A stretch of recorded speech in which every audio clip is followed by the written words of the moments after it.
Hello everyone, Andy here, and here's what you can look forward to in today's episode. In today's episode, I was joined by Denver Broncos fan Charlie Grace and fellow Broncos fan in TalkSPORT's Toni Afoke as we preview the Denver Broncos 2025 season.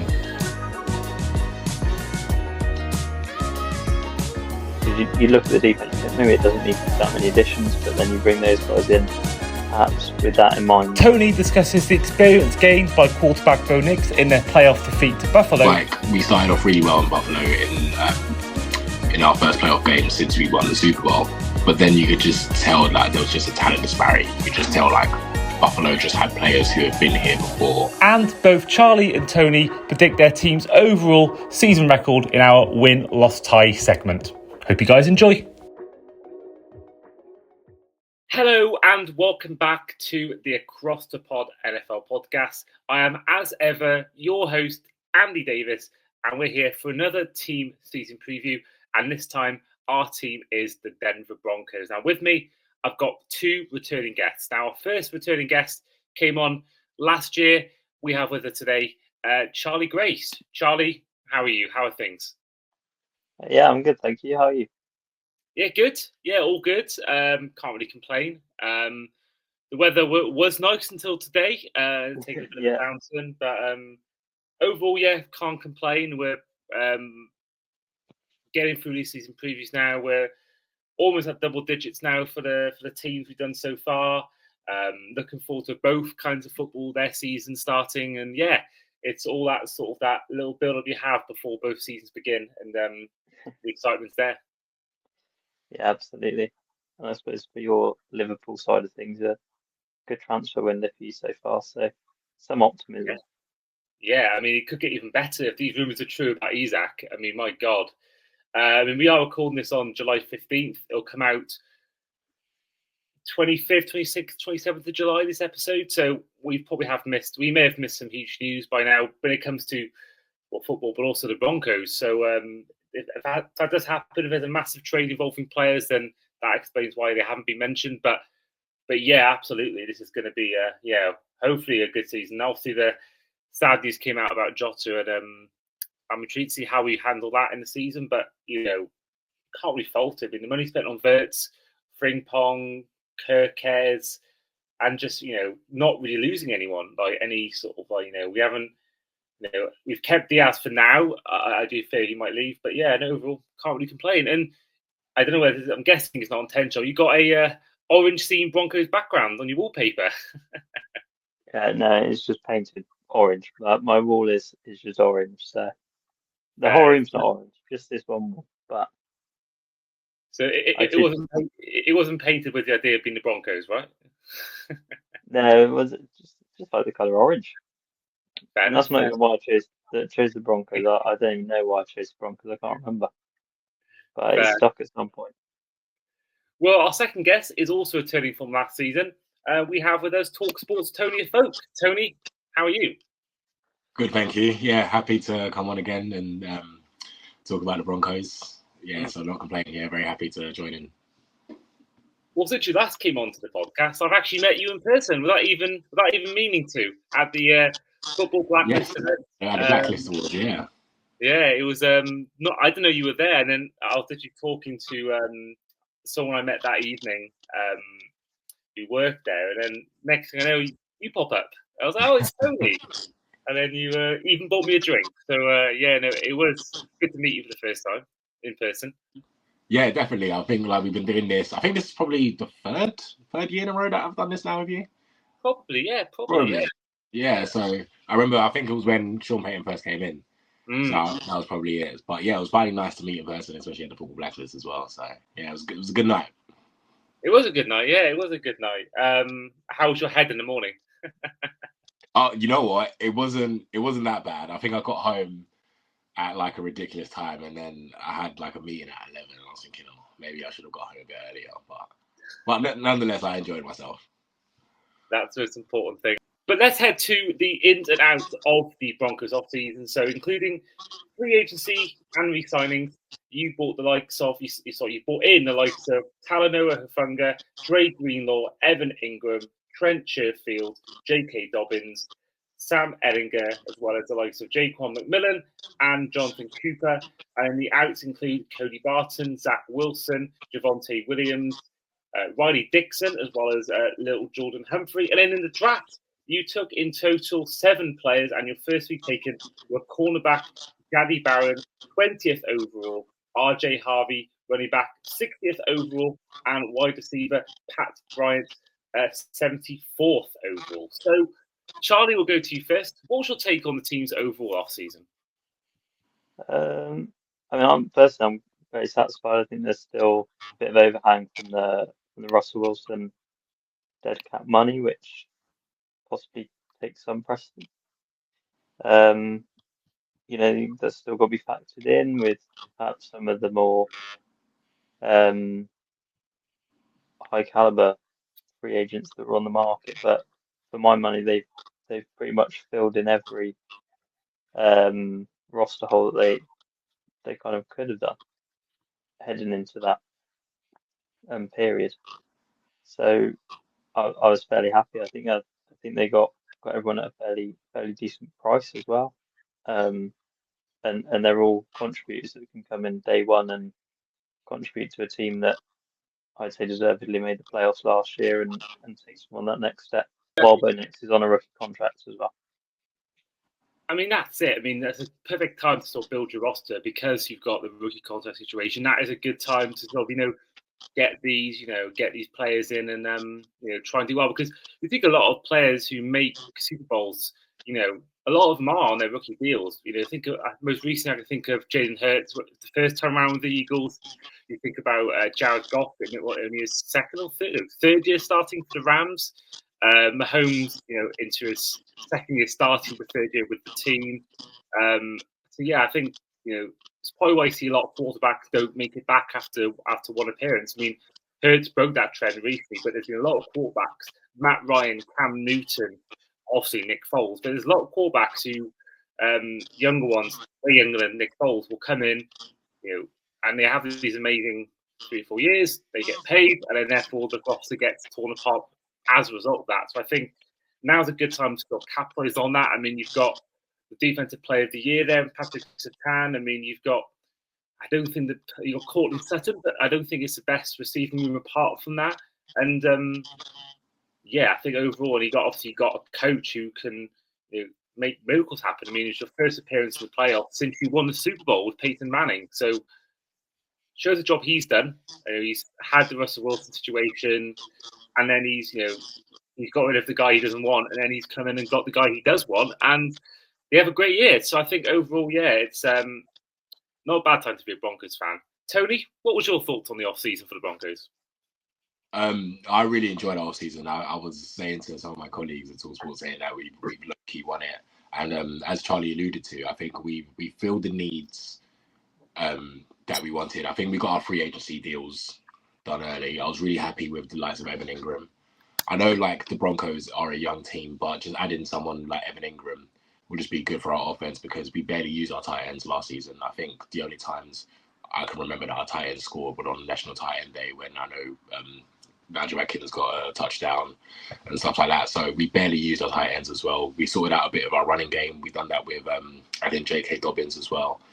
And also, I think the big ones for me is Dre Greenlaw and Talanoa Hufanga. I think we know how good these guys were when they're at San Francisco, and now adding those type of, especially Hufanga at safety and Dre Greenlaw at linebacker, just to add that to an already good Denver Broncos defense is just going to be scary for a lot of offenses coming up. I do feel for Cam Ward at week 1, as a rookie quarterback facing that Broncos defense is not going to be nice because we had the best pass rush in the league last season, and now just adding to that and adding some weapons on there, I think we've just filled every single hole that we thought, this is where we can improve, and I'm really optimistic for the season.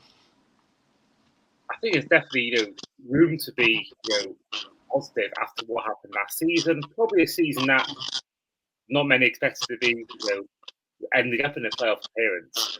So I think that was great. But I think the one thing that's going to ultimately, Charlie, potentially affect their playoff chances is just how tough that division is. Yeah, but I think that's partly why they added those kind of blue chip defensive prospects was, you already had probably a top 5 defense in the league. You had 2 players that are possibly top. I mean, they have been probably top 5 in their position at some point in their career to that defense already, and then you get to a point where you're also thinking, you've got to play Justin Herbert twice a year, you've got to play Patrick Mahomes twice a year, you've got to play Ashton Genty now 2 times a year. Broncos weren't necessarily amazing at stopping the run at points last year, so they've plugged gaps, I think, to combat that in some sense. Because you look at the defense, you think maybe it doesn't need that many additions, but then you bring those guys in, perhaps with that in mind, that 6 of your games on your schedule are against some pretty good offensive power. And then the concern, I know we'll get onto it a bit later, is just, I suppose Bo Nix's progression in this offense. It worked really well last year. Broke the streak against Kansas City, could have beat them in Arrowhead if not for that remarkable whole field goal fiasco that I don't like to remember. But these they're definitely building something, and I think the division that perhaps 12 months ago looked a bit more scary, I think it's definitely a division that the Broncos can think they can compete in. Yeah, I mean, we had, we saw, I should say, a Chiefs team who were dismantled and really, went into, I think only 4 teams in the whole league didn't score 30 points or more in a game, and one of them was the Chiefs, and the other 3 were the Giants and 2 other teams who had bad records. So I think the Chiefs had their problems. Obviously, they still won games, they still won the AFC, so they got the winning formula there. But I think they're definitely shown in certainly the regular season and the Super Bowl itself that I think that we know what their limitations are, and I think that for that, I mean, the Raiders are going to be there as well with Pete Carroll. I mean, it's turned into what has been for years and years, and what even could still be a one-horse race when it comes to the Chiefs winning it. But I think we're seeing, with 3 now really good head coaches joining Andy Reid in that division. You think about Jim Harbaugh's there now, had a good first year, got them to the playoffs. Obviously, Sean Payton, we just talked about him, how good he is, and Pete Carroll has had a year off, but with a fresh team and a fresh voice, and with someone like Ashton Genty coming in, this is going to be a really exciting division, and I think it's definitely one to look out for. And I think, Tony, I want to get your thoughts on this. Is that we talked about it with the Vikings season preview with John McDonald? Is when you're playing a Lions team, you're playing a Packers team and a Bears team, you're playing good teams, and their schedule is particularly hard. That gives you that practice when it comes to the postseason of playing good teams. There's certain teams that will go into a Super Bowl, a playoff, playoffs, and they'll go into it with perhaps an easier run, and then they're always called pretenders, and then often they get caught out in the wild card round. But with the Broncos, it's probably going to mean you're not the top. Your probably seeding will be quite low down out of the 7 for that reason, because everyone will beat everyone in the division. But do you think that, especially a young quarterback like Bo Nix playing such hard games or against such really tough quarterback battles every week, or at least 6 times out of the year in your division, that's only going to help, isn't it, when it comes to if you make the playoffs, or you have that experience of playing the good teams? Yeah, 100%. I feel like the best way for Bo Nix's progression is, especially being in this AFC West. He said, you've got to go up to Patrick Mahomes twice. If we want to be a good team or win Super Bowl eventually, you're going to have to probably play the Chiefs in the AFC Championship game. So the fact that I've seen Bo Nix go to Arrowhead, outplay Patrick Mahomes, even though we should have won that game. But again, I'm not going to get onto that. But the fact that I've seen a rookie Bo Nix do that, it shows that, this guy has the minerals to take us where we need to be. Now, obviously, that was a rookie season, and there's so many other things we could talk about, and ultimately we lost the game. But the fact that you have to go to SoFi and play Justin Herbert, even though I'm not really the biggest fan of Justin Herbert, but you have to go up against a Pete Carroll defense twice a year. You have to go up against Andy Reid twice a year. So by the time we get to the playoffs, and other than the Bills and maybe the Ravens, Bo Nix will probably be like, I'm quite comfortable with the situations. And I felt like in our playoff game against the Bills, like that that touchdown in the first quarter to Trey Franklin, I was like, you know what, doing that at the Bill Stadium, Bo looks quite comfortable. Fair enough, you could see the difference when the game came in and the Bills started rolling. You could see there was a bit of a talent disparity there, but it shows that, you know what, Bo Nix is learning, and he's learning in one of the hardest divisions, if not the hardest division in football. So I think that's the best way to learn. It's the best thing for his progression, and the fact that you're playing up against Patrick Mahomes twice a year minimum is good. I think it's good for a quarterback. It's good to see where his level's at. It's good to see how he progresses into a quarterback that you need to, that the quarterback that we need and the quarterback that we want to have for the future. So I'm positive on that.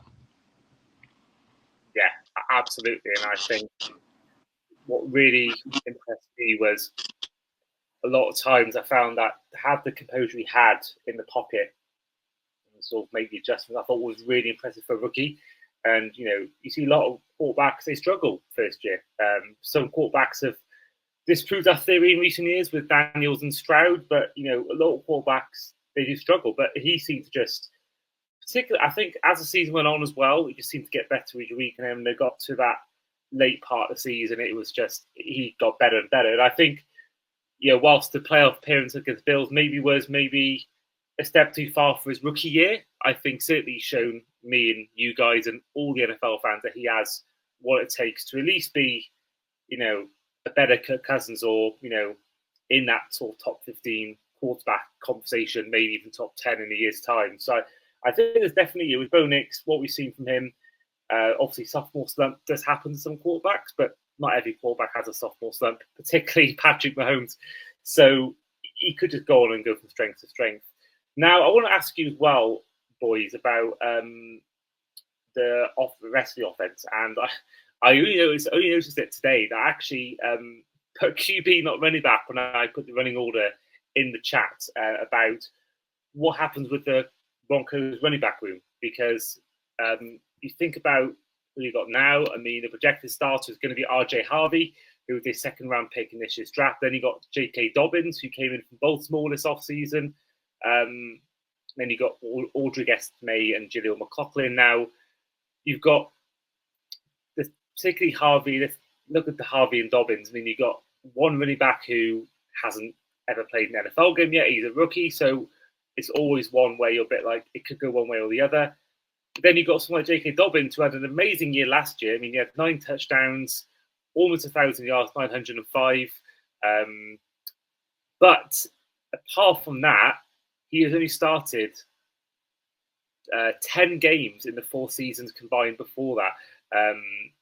He had an amazing rookie year, 805 yards, 9 touchdowns, but then missed the whole of the 2021 season due to injury.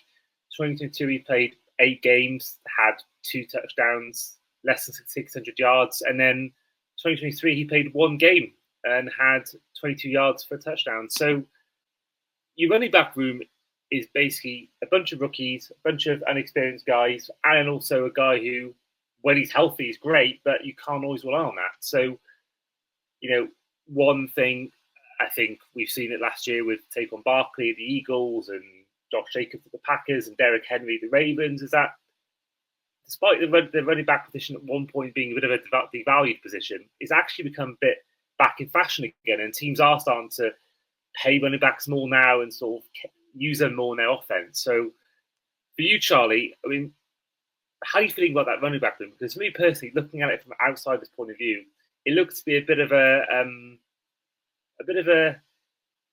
top heavy, not top heavy. What's the word? It's a bit of a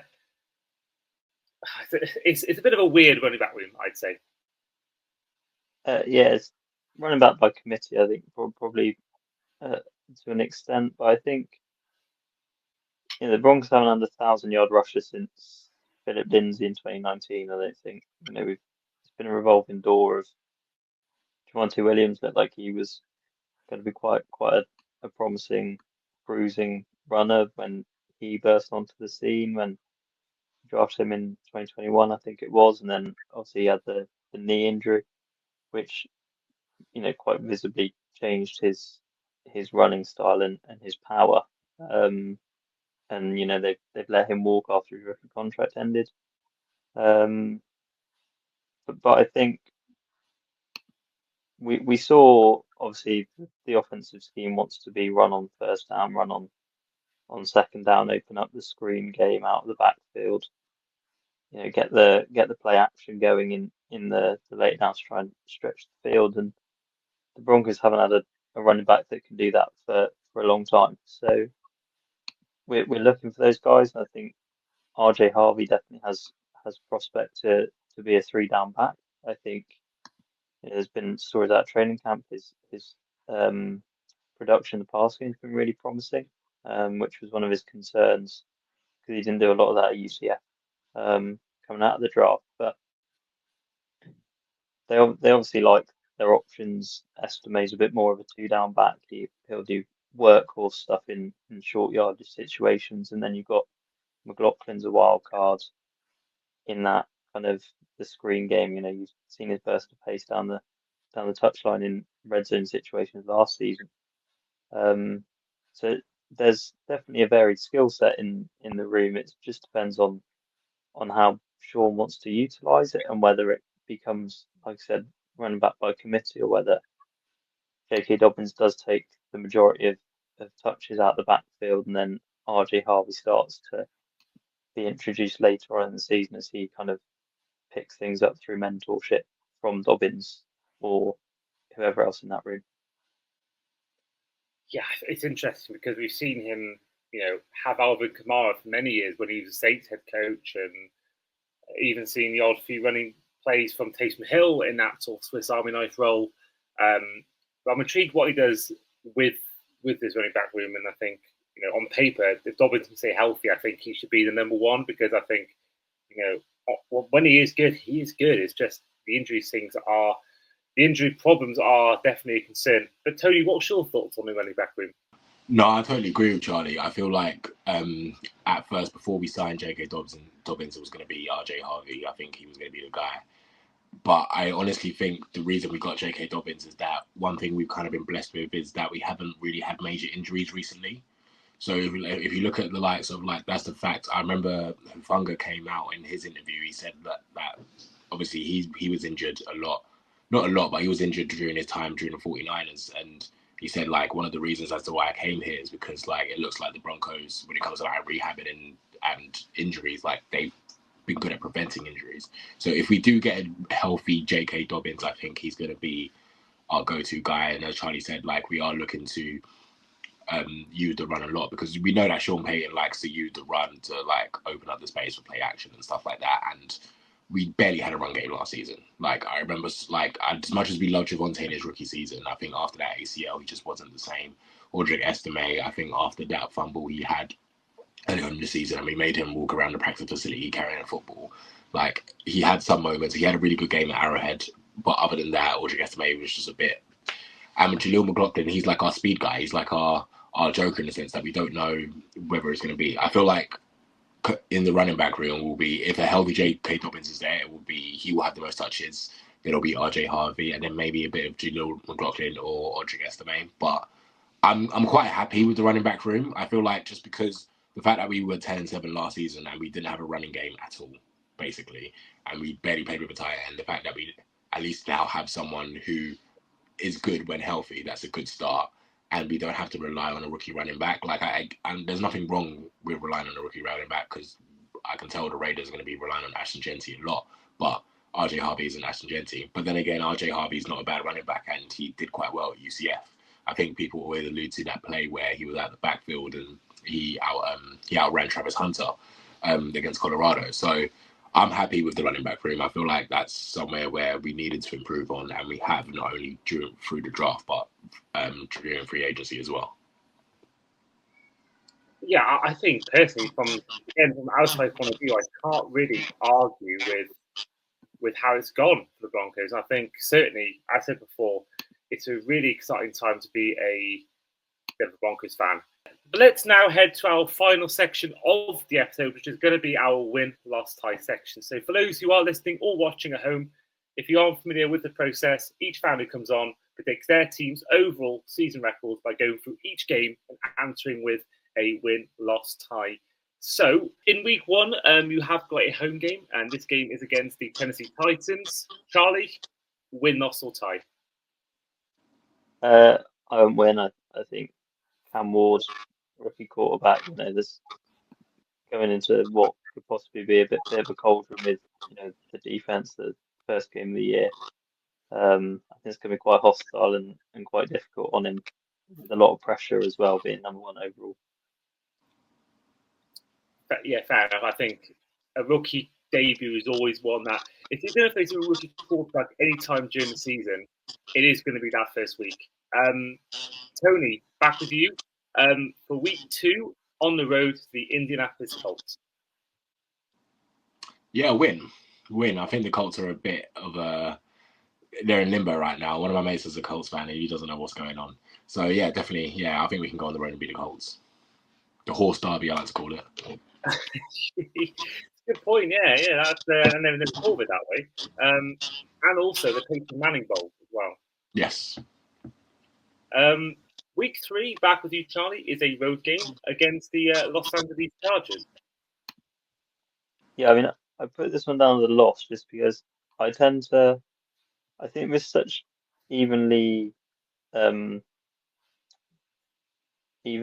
matched teams that I tend to just wilt in these situations and go, we'll win the home one and we'll lose the away one. I mean, that doesn't really factor in any home field advantage for the Chargers because, I mean, SoFi is dead, isn't it, when the Chargers play? I think when we played them in SoFi last year, it was more orange than blue. But I think, the Chargers are a good team. They've made some good additions over the offseason, and I think, we struggled against them last year as well, and I think they've definitely improved. It just depends on what kind of Justin Herbert you get that turns up on the day, I think, and Sean may have learned his lessons from what happened last year as well. So then week 4, back with you, Tony, is a home game against the Cincinnati Bengals. I'm going for a win, and it's I know it's difficult. The Bengals never start well. I think for those that are watching quarterback right now, or have just watched the Bengals over the years, always 0-2, 1-3. The Bengals never start well, and I want revenge for that game on the 27th of December last year where we should have gone for 2 after Marvin Mims made that spectacular catch last minute. I said we should have gone for 2. I wouldn't have mind losing. I think that's the only time I probably wanted Dan Campbell as my head coach in that situation. But I think the Bengals at Mile High, I think we want revenge for that game. Like I saw Bo Nix and Joe Burrow go head toe-to-toe, and that was a rookie, Bo Nix. So if Bo Nix has his progression in his sophomore year, then yeah, I'm going for a win at home. Okay, so then week 5 might be the hardest game on paper the whole year. Charlie, you've got a road game against the current Super Bowl champions in the Philadelphia Eagles. Win, loss, or tie? Yeah, I mean, it's hard to let past as being a loss, right? Like, the Eagles are the most complete team in the sport. Absolutely. I think they a Broncos team that can't stop the run, and they've got Saquon Barkley. Broncos team that, depending on Shadee Barron's performance levels, aren't necessarily the strongest outside of Pat Surtain at corner. They've got 3 pretty decent receiving targets. So I think they're a bit of an antithesis for this Broncos team. And I don't think there's any shame in losing to this Eagles side either. I think they're so strong, and on the road in the link as well, it's a difficult place to go. Yeah, even the team is not good, the fans alone can win them games. So that is always tough place to go to the Lincoln Financial Field. Tony, back with you for week 6. You're taking on the Jets in London. Yeah, the Jets at Tottenham. I think we should win that one. I know Sauce Gardner just got paid the highest quarterback in NFL history, but I think the Jets in London should be an easy dub. And are you going to the game, Tony? Yeah. I'll definitely be going to that one. I'm not going to miss my Broncos in London, especially doing that. I'm going to see if I can try and go to Mile High for week 1 as well. That's something that I've been looking at as well. So I want to see if I can do week 1 or week 6 this year. That that'll be amazing. I'd highly recommend it. Charlie, are you heading down to London in week 6 as well? No, I was double booked for the date, so I'm not able to make it, sadly. I think I was able to watch the Broncos a couple of years ago when we played the Jags in London, so been fortunate enough to watch them already, so it wasn't as gutting to miss out. But obviously, yeah, I'd love to watch them again sometime soon, but wasn't able to make it this year, sadly. Well, it sounds like they'll be there again in the future. They've been there twice in 3 seasons, so or maybe 4 seasons. But yeah, I'm sure they'll be back within the next 5 years. And sticking with you, Charlie, for week 7, you've got your first of 2 home games, both against NFC East teams, and this one's against the New York Giants. Win, loss, or tie? Yeah, I think on paper it's quite an easy game. The Giants. I think well, Russell Wilson again. That's we seem to face him every time. Now he's left Denver, but who knows? By then he could be benched. It could be Jameis. So God knows what's going on there. But I think I'm going to go win. But I think there's a lot of factors. We'd have been on the road twice in 2 weeks prior, flying back from London all the way to Denver. It's quite a big time jump. So I think there's things to consider there. It won't necessarily be as easy as it looks on paper, but I think there is, if you have playoff aspirations like the Broncos do, you've got to be putting away teams like the Giants on home turf, no matter what the excuse. Yeah, that is true. And I think certainly if you're playing them any other week in the year that wasn't after a London game, I think this would be a lock, I think, for a win, especially at home. But yeah, I think certainly that has definitely got trap game potential. You haven't got the bye week after the international game. Yeah, I can easily see that being potentially, since the shocks of the week, that could be certainly one of them. And also, I'm sure Russell Wilson will want to get some sort of, I won't say payback's a word, but certainly he want to show the Broncos that's what they're missing. But I doubt the Broncos fans care. I think they got a great quarterback now, so yeah, that probably won't affect them too much, even if he goes out and wins. Tony, sticking with you for week 8, you've got a home game against the Dallas Cowboys. You never know with the Cowboys. You never know with the Cowboys because they could be a good team. It depends on Dak, but I don't know what Dak I'm going to get. I think because we're at home, I think we should do him. I'm going to go with a win here. And in fairness, I feel like we went to Jerry World and beat them a couple, 2-3 years ago now. We absolutely dismantled them in Jerry World. So I think at home, we should be able to do him. And yeah, I'm going to say a win. Fair play. So then week 9, you're back on the road. And this time it's against the Houston Texans. Charlie, win, loss, or tie?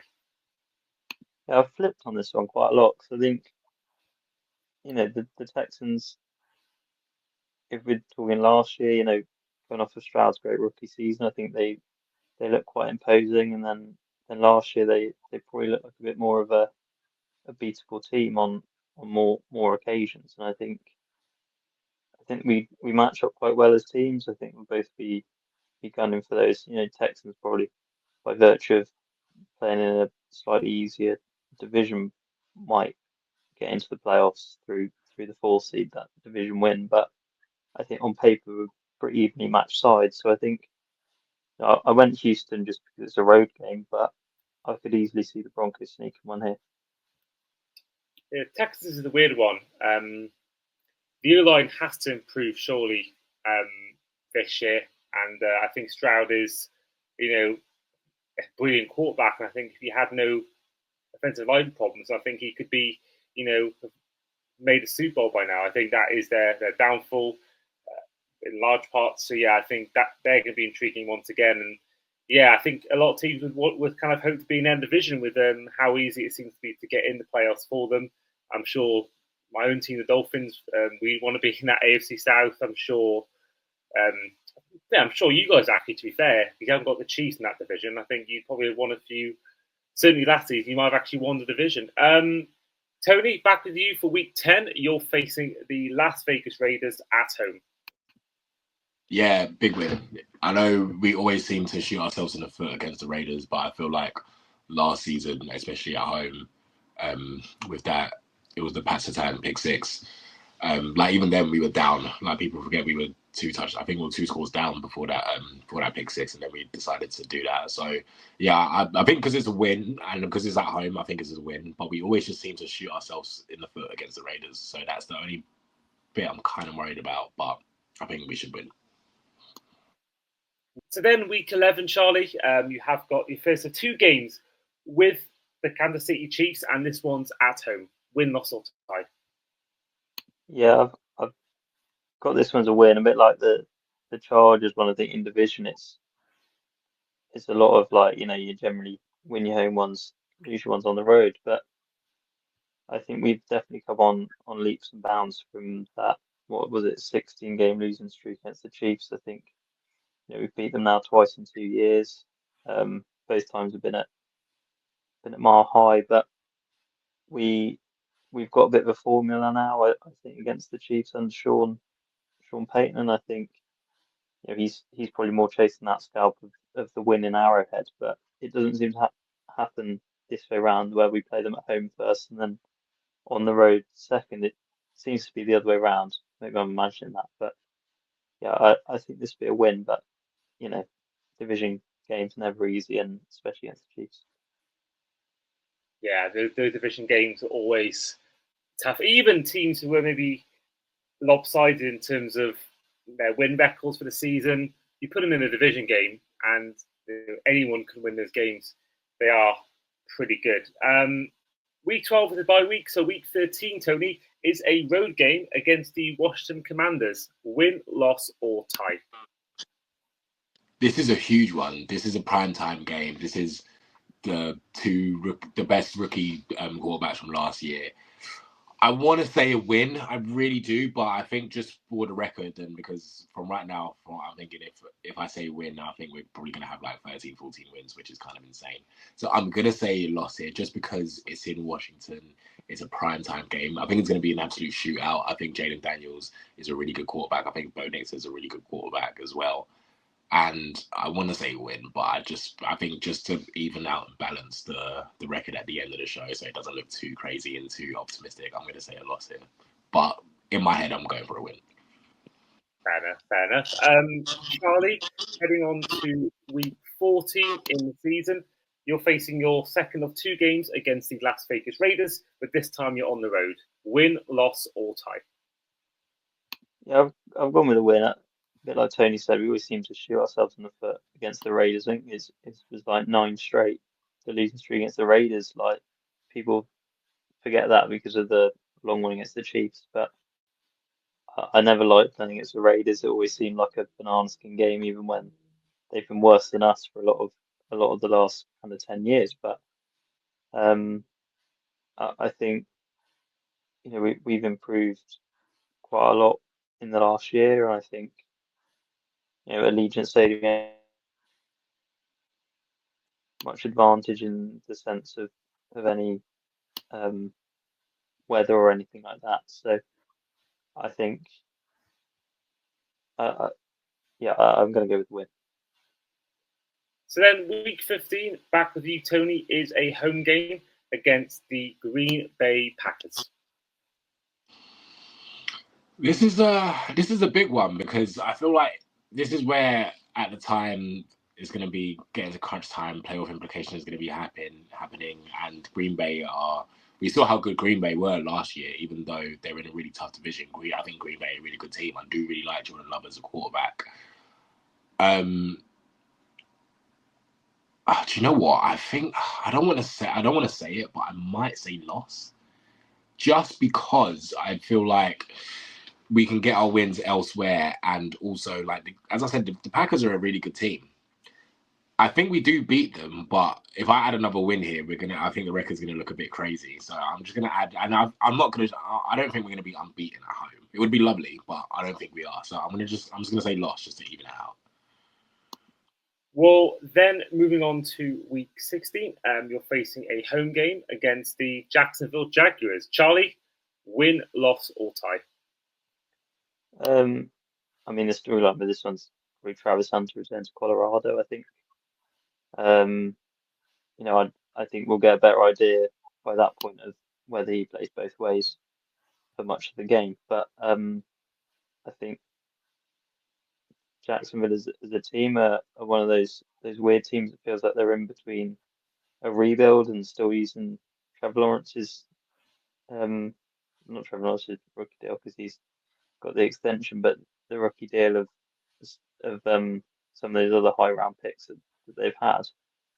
And I think they have the shapings of quite a good young team, and it just depends on their development throughout the year. But I think, as Tony said, with playoff implications on the line, I think it's a must-win game at home, especially if you do drop the one at home to Green Bay the week before. So I've put this one as a win. Well, then your final road game of the regular season comes in week 17. This is the form of Arrowhead and the Chiefs. Tony, for your final time in the episode, win, loss, or tie?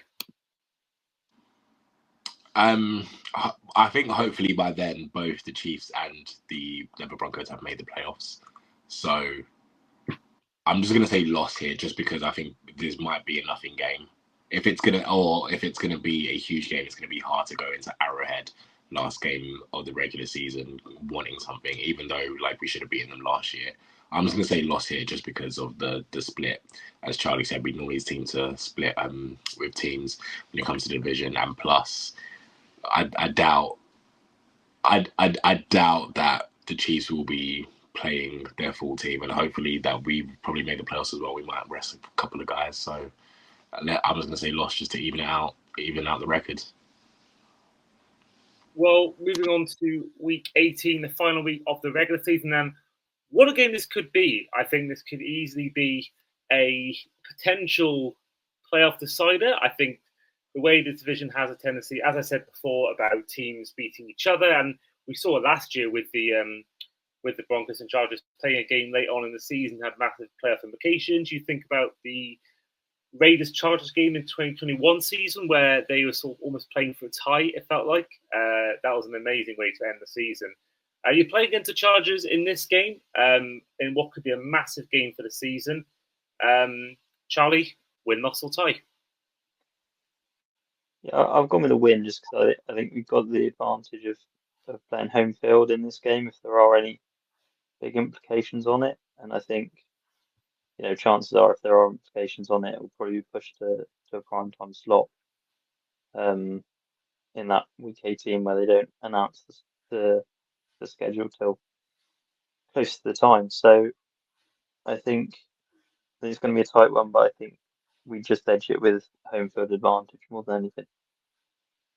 Well, there we are. According to you two, the Broncos will finish in 2025 with a 11-6 record, which I think is a very reasonable prediction. I think that's very realistic as to what happens. I think for me, 10-7 is where I would predict, but I think 11-6 is a more than reasonable prediction for the season.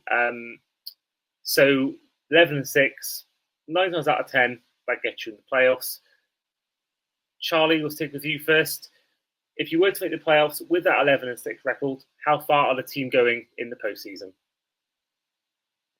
I think 11-6 would probably put you against the 3 or 4 seed, wouldn't it? So I think it depends. No, the 3 or the 2 seed. Sorry. So again, it's probably a road trip into Buffalo or a road trip to Baltimore or Cincy. So it's going to be difficult either way around, and I think it would be a good yardstick for Bo Nix's progression, the progression of this side. If you were to potentially go back to Buffalo or go into Baltimore and just see how you compete in that game, and I think the season rests a lot on the competitiveness consistently throughout the year, more so than I don't think fans are expecting a championship game or a Super Bowl. Yeah, I think we just want to see progression of the team while Bo Nix is on this rookie deal. And then Tony, for you, how far will the Broncos go if they finish this 11-6 record? Yeah, I think the same. I feel like it will definitely be a wild card, probably one and done again. But I want to see. I feel like we started off really well in Buffalo in our first playoff game since we won the Super Bowl. but then you could just tell like there was just a talent disparity. You could just tell like Buffalo just had players who have been here before and they were just more talented. And even though like we're a really good team, you can just tell like we just needed some talented guys on offense. Like sometimes in the playoff, talent just overcomes. And so we now have a more talented team. If it's a much closer game, maybe we can steal something. That would be great. But I wouldn't be surprised if we go to like on the road to Buffalo or to Baltimore. And I would just like to compete. I think if we can compete in a playoff game against one of those big teams on the road, then I think that's one step further. Yep, that would certainly be progression, which I think is definitely a good step in the right direction for this young quarterback and head coach Peyton. Now, before we end the show, we're going to go through our new segment to these season previews, which is our almost, we can call it Fan Asks Fan segment. So each guest who comes on will ask the next guest a question to be asked on the show. Now, this one actually can be split into two because we had a question asked by Dan Toomey, our Browns fan, in the last episode, which was basically he wants to know, he feels that if they're going to expand teams in the NFL, they're going to have 4 new teams rather than 2. So Dan has asked, I'll give you a chance to do 2 each. 4 cities that you feel should be the team that they would add if they were to add 4 more teams into the NFL. Charlie, we'll go with you first. Which 2 cities would you like to see have an NFL team?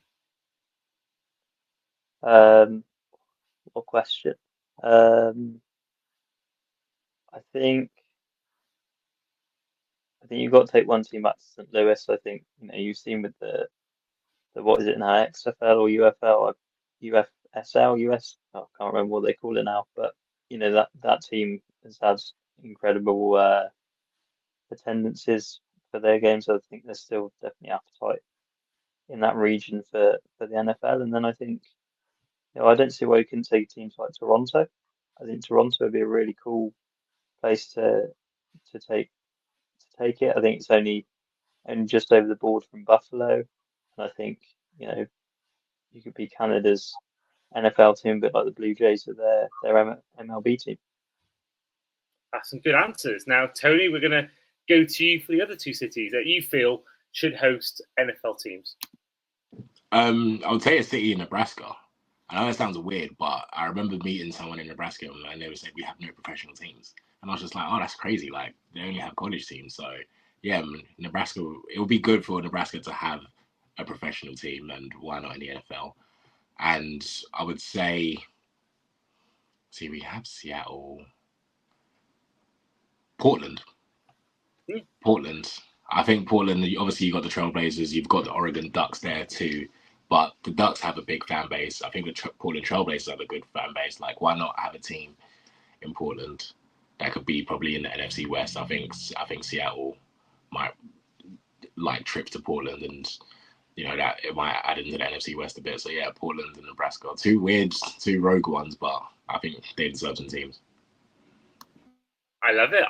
It's a good suggestions there from you both. Now, I'll let you choose which one of you wants to ask the next question, but can either of you please give me the question you want to ask our next team season preview guest? I was going to say, I'll give it to Tony because I've been trying to think of a question. I cannot for the life of me think of one. I've been like in the back of my head the whole time, I've been trying to think of a question. I cannot think. Yeah, spot here. Okay, I don't know what the team is, so I'm gonna make it a bit rogue. Will their quarterback make it from week 1 to week 18? So that's whether they get benched, whether they get injured, whether anything happens. You never know. But will you see the exact same quarterback from week 1 to week 18? That is interesting because if the episode goes ahead as planned, they got a very interesting quarterback room. So, that would be, if it works out like I'm hoping it will be, that's a good one to have. If that doesn't happen, then the next one will be interesting to ask our guest because the 2 teams we got recordings tomorrow for have got very different quarterback situations going on. So that's going to be interesting. And you can find out who those teams are in the next 2 days when these podcasts are released. But in the meantime, this has been the end of our episode for today. So first of all, Thank you, Charlie, and thank you, Tony, for coming on. Yeah, thank you for having me. Yeah, it's been amazing to talk Broncos, and can't wait. Yeah, thanks for having me once again. Yeah, I really enjoyed it. Nice to meet you, Charlie, as well. Yeah, it was good. Enjoyed this one. Yeah. Well, it was good having you both on. I believe it was the first time having you both on together. I think before it's only ever been in separate recordings. So it's nice to have you both meeting each other for the first time on StreamYard. But that is the end of the episode. So this has been the Across the Pod NFL podcast, Denver Broncos 2025 season preview, with, as ever, your host, myself, Andy Davis, with our guests today in Broncos fans, Charlie Grace and Toni Afoke. And we'll see you guys for our next team season preview. See you then.